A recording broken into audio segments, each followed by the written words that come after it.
Good evening, everyone. Welcome to Dr. Sharma's show.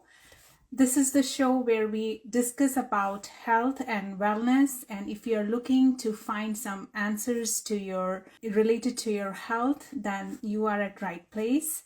Today we have a very special guest, Dr. Sheri Marshall. She's a family practitioner and also a functional medicine coach, and she's a speaker, author, entrepreneur, nature lover, and a dog mom. She's a functional medicine coach for busy professionals to address their stress and achieve optimal health and wellness so they have focus, energy, and serenity to do things which they like to do. Dr. Sheri Marshall is a founder of Best of Health Functional Medicine LLC, helping others to achieve the results they desire in their health. So let's have her join here in a second. So hopefully she will be here in a second. Hi, Dr. Marshall. Can you see me? Hello. Hi, Dr. Sharma. Yes, I can. Okay, wonderful. Welcome, Dr. Marshall. Today we are so excited to have you here at our show. And this is a live chat, so I encourage everyone to participate if they have any questions for Dr. Marshall. She's going to talk about stress and its effect on the health and how to combat it. So, Dr. Marshall, please tell our viewers about who you are and what you do and how you make an impact. Well, thank you so much for all that you do with providing this really valuable information. And I would be happy to share how my journey began when I was a little girl.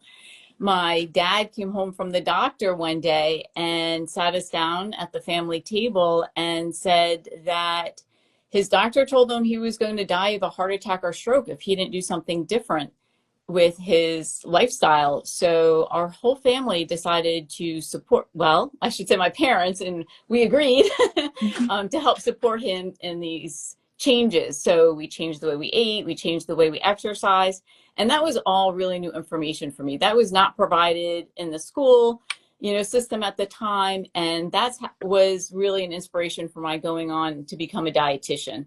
And so I went to school and did nutrition as an undergraduate, became a dietitian, and most of those jobs are in hospitals.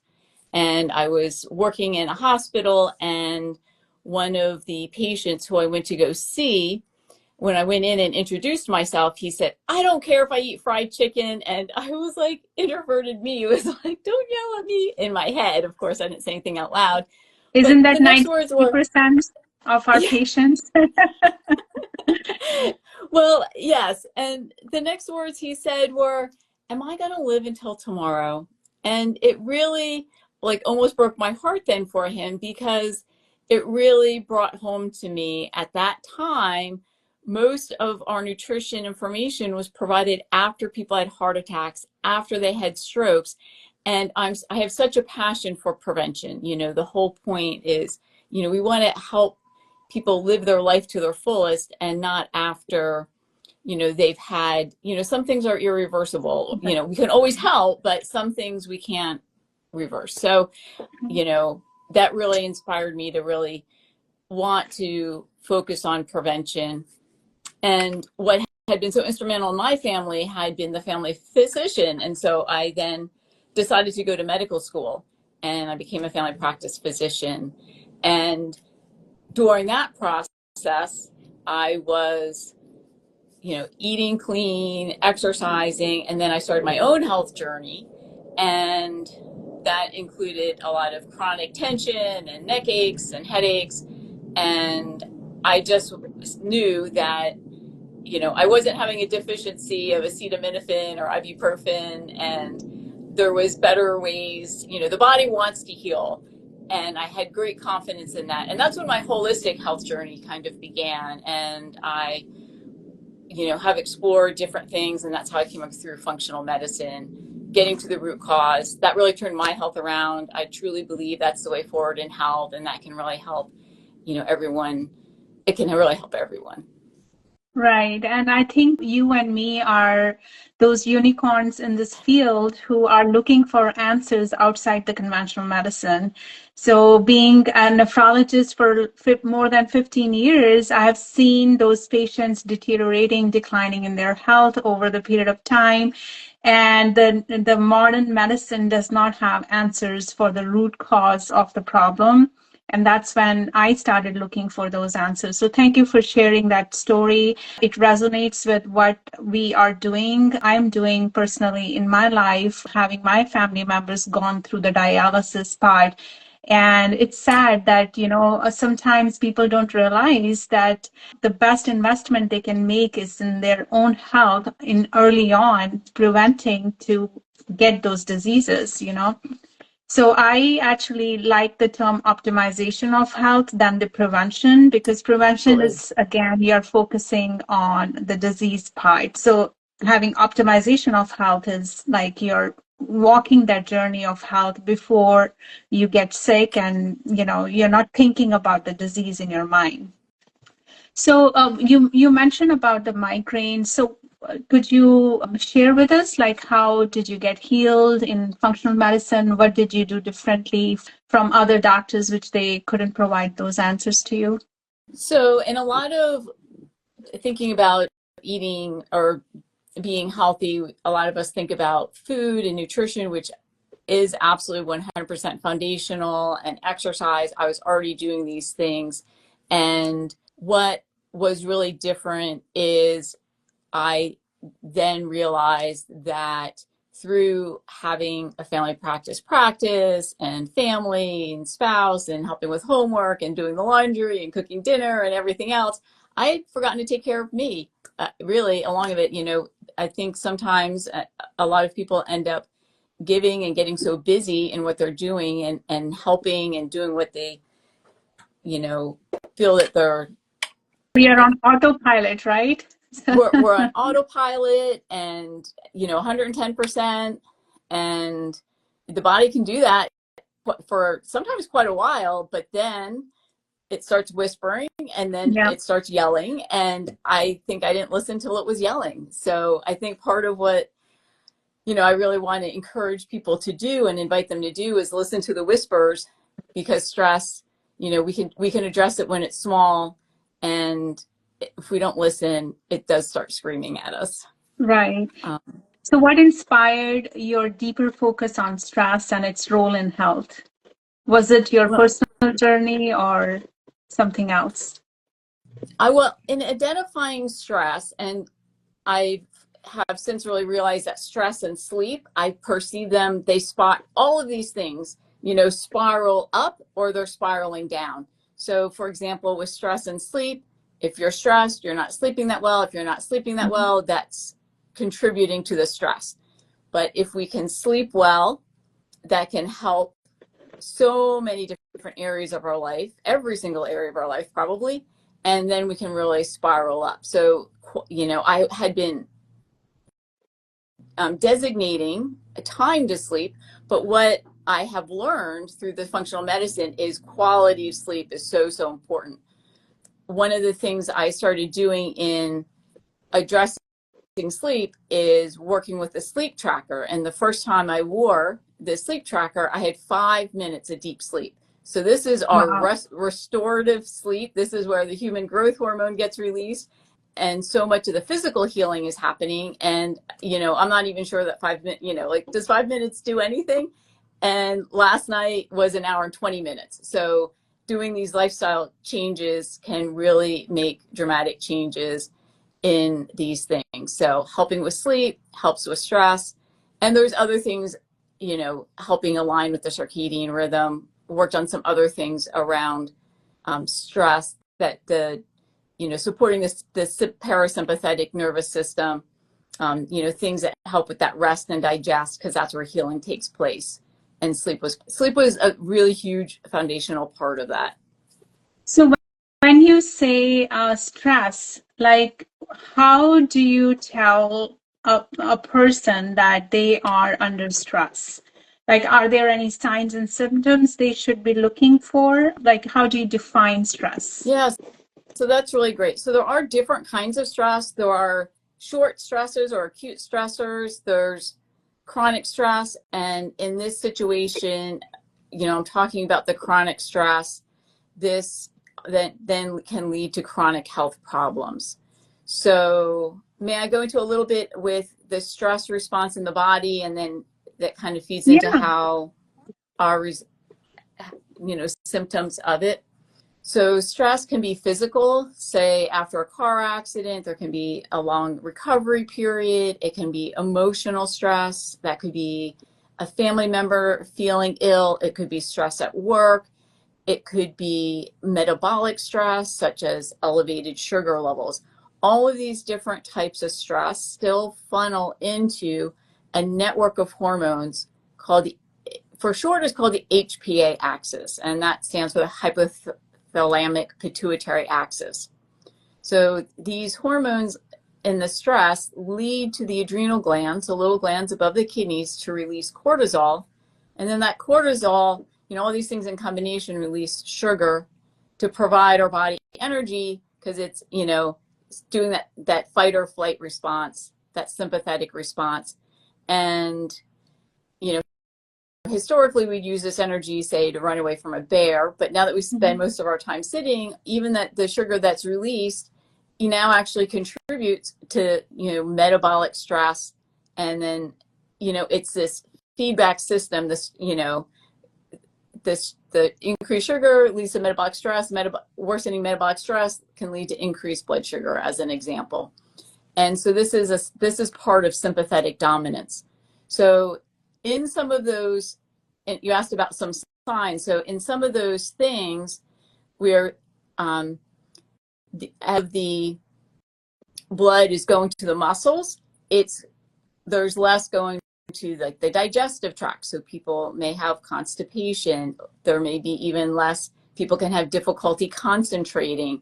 There can be, fatigue over, and as all of when there's flooding with the sugar, people can have insulin resistance, and then that can lead to difficulty with losing weight in our, for those who are trying to do that. So it can have a number of different things. I had mentioned I had some neck tension.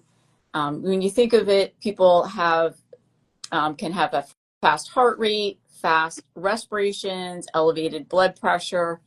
So it can also affect the immune system, so they can be more prone, because the body's really just focusing all the energy into a lot of it to the muscles.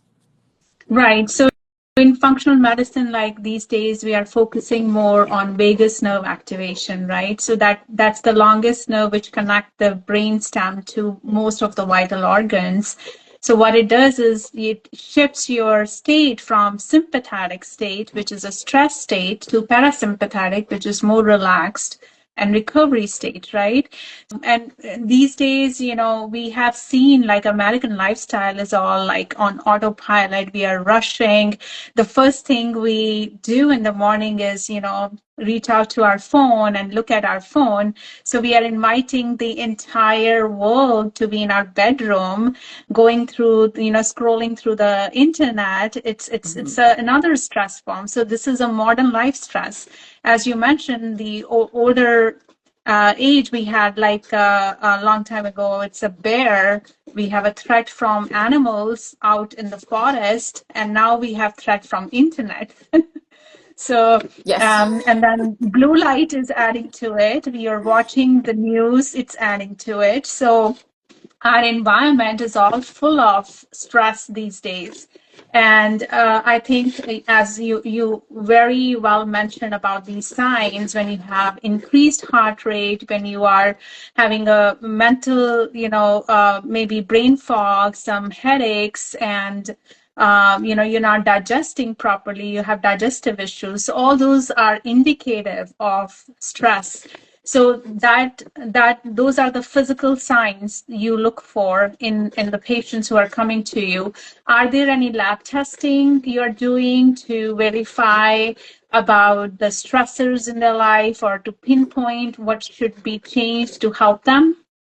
So there are, and personally, there's a couple. One, the sleep tracker has HRV, so heart rate variability, and that can be very correlate with stress. So a lower heart rate variability is associated with a more stressed situation. And so often we want to increase, for most of us, we want to end up increasing our HRV as a sign of more resilience and improving that. From a lab standpoint, there are things including cortisol testing. We can do to evaluate the gut health. We can do some stool testing for that. Stress uses a lot of B vitamins, magnesium, and omega-3s can be really helpful. Omega-3s are part of what our brain and nerves are made out of. And so we want to help, support our nervous system and help with our absorption with nutrients.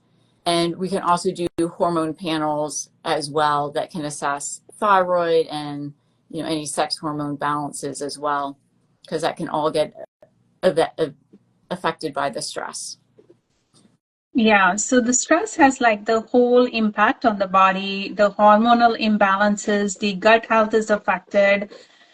So it disrupts the entire body, causes insulin resistance, and one of the major factor for obesity, right? Mm-hmm. So in functional medicine, that's why we stress on stress, and right, and then we give them the tools to combat it. So what are the basic tools in your toolbox to help these patients who are going through the stress? Like, how do you help them change their lifestyle or something else to help them combat the stress? Well, we talked about there's the lifestyle part. So we do a lot of counseling around lifestyle, adding in habits slowly, especially with sleep is a big factor for many of my clients, and also evaluating, kind of getting reacquainted with the circadian rhythm. So many are staying up really late till early hours in the morning and then sleeping in really late. And they're finding that as they shift that, as they, experiment with shifting that, that's actually working out really well for them for the most part. And also we work through mindfulness. Time in nature has been really important. There's so much healing in nature that it can be at almost any time of day, from the early morning sun, starting our circadian rhythm, feeling more alive in our body. Or, most people, when they do studies, people describe they feel more alive. The warmth from the sun, the brisk wind on their cheeks, the smells, the birds, the colors of the flowers, the moss, they just feel a little bit more alive. And so if we can take the time when we're outside to really have some mindfulness around how is our body feeling, how are we interacting with nature.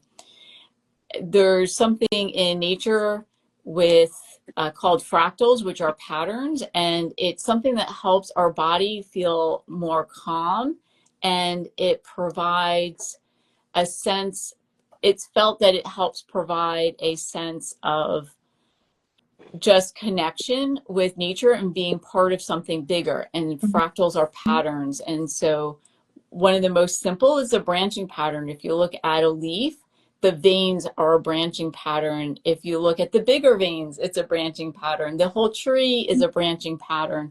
And if we look within ourselves, our nerves are a branching pattern. Our blood vessels are a branching pattern. If we look at our bronchioles, our lung tubes, that's a branching pattern. It looks like a big trunk, and then it breaks down into all these smaller, bronchioles. And, when we see those patterns in nature, it's like our brain recognizes those patterns in us and that we're part of nature. And it's really very beautiful experience. And so I think nature can be a huge part of the relaxation. Our body wants to move, so making sure that we're moving and we are able to release energy, releasing any excess sugar can be really helpful. Journaling helps people. Mindfulness and meditation can be very helpful for some people as well.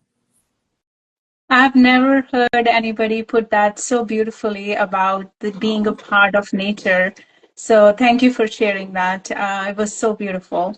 Now it made me thinking, yes, you're absolutely right. If you look at all those nerves and blood vessels and the bronchi, they are all in branching patterns, which is the nature pattern, right? So we are part of a bigger picture of the universe. So, are there any, like, if somebody is, embarking on the journey to heal themselves to combat with with the stress by modification of their lifestyle, are there any additional food or supplements you recommend for healthy stress response? There are. So oftentimes there's magnesium can be helpful for many people, and with many different supplements, there's different kinds of many things, and then there's also quality. And with magnesium, if one goes to I went to a grocery store and a pharmacy, and almost all the magnesium was a magnesium oxalate, which is the most poorly absorbed magnesium. And so it's magnesium that is not the magnesium oxalate, because that's the kind that helps with constipation. And so it can still provide some health benefit, but not so much for stress reduction. All the others are relatively well absorbed, and that would be my biggest invitation around magnesium. So And we have magnesium oxalate, magnesium oxide, magnesium oxide, yes, sulfate, oxide. then magnesium glycinate. So the glycinate is what we recommend in functional medicine for sleep, and it helps in relaxing the muscles and help with the sleep patterns better. So that is the supplement which I take at night, and it helps me relax. So yeah, I think magnesium is a very important supplement. Anything else you recommend? So B vitamins, there's a lot of different kinds of B vitamins, and it's found in so many different energy drinks. So sometimes when people are stressed, they're like, oh, I'll have an energy drink and I'll feel better and kind of be able to push through what I'm going through. And there are certain kinds of B vitamins that can actually cause anxiety for people. Oh, wow. And so then there's kind of the next level up of B vitamins, and that can be like methylated B vitamins. And for some people, that can really calm them down. But then sometimes it's like their stores are kind of filled up, is how I perceive it. But then sometimes it can then provide anxiety for them. And then there's methyl-free B vitamins, which it just so happens for me that that's what I ended up needing. And so even among just B vitamins for, providing support through stress, that was a journey all by itself. And Wow. that ended up requiring like DNA testing before I got to the bottom of figuring that out. But there are different, and so I just want to bring awareness that some people are like, oh, I'm taking B vitamins, I have it in this drink, it's in so many different things. But just for there to be awareness, there are different types of B vitamins, and so some may actually be helpful, and some can actually make worse the exact symptoms that we're trying to help. So omega-3s can be another really helpful healing, like we were talking about, that's a big part of, on a webinar recently, a specialist was saying DHA, one of the types of omega-3s, is 50% of the brain. So we really want to support that. So much has to do with the balancing of the nervous system. So we want the brain and the nervous system to be as healthy as possible around that. Wonderful. I think that's very important. Thank you for sharing that information. Yeah, and thank you. I do. Reishi mushroom can be really helpful. That helps support GABA, and that can be calming for the brain. And then I use some melatonin to help with, that does seem to help my sleep at night. And so I am currently using that as well. And so those are kind of some common ones for people to try. Wonderful. Yeah, so there are so many nuggets. People who are joining us here on the chat. Chat is active. If you have any questions, you can put it in the chat for Dr. Marshall, and we'll try to answer those questions. So you mentioned about the nutrients, the foods, and the supplements, which are important to take to combat this stress and enhance your sleep, which helps with your parasympathetic nervous system. And I think it's important to incorporate those. And Regarding vitamin B, I'm going to do some research too. So thank you for sharing that information. That is something new I learned today.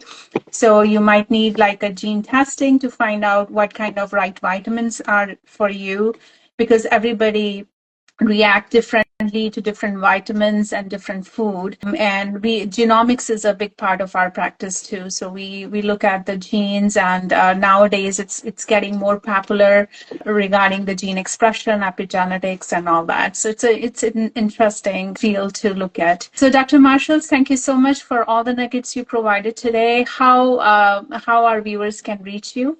Oh, thank you so much. My website is bestofhealthfunctionalmedicine.com. All right. It was so nice to talk to you. Thank you so much for joining today. I hope you have a restful sleep today with a more deep cycle. Yay, thank I you. love You those too. aura rings, so I keep track of my sleep as well. But Here's I mine still too. don't know how much should be the deep sleep, like how long it should be to get the maximum restful night. Well, a lot of places will recommend a percentage of sleep, but if some people don't sleep that long, I feel like I'm not sure that that really is as beneficial. I feel that um, probably a minimum of an hour is like good sleep, but then I feel really good if I get an hour and a half of the deep sleep. And Yeah. and then there's REM sleep, which I also Mhm. monitor, and that's so important for our emotional health, and that's how we process things that have gone on for the day. And so for that, I feel, often an hour and a half is good, and then it's really great once it's up to 2 hours. So Yes. that's when like there's good, and then there's like that working all those other Mhm. details and shifting some habits to kind of get to that high level. Yeah, so that's my goal, to get to that high level. All right. Thank you so much. Have a blessed night. Thank Take care. you. Bye-bye. Bye bye.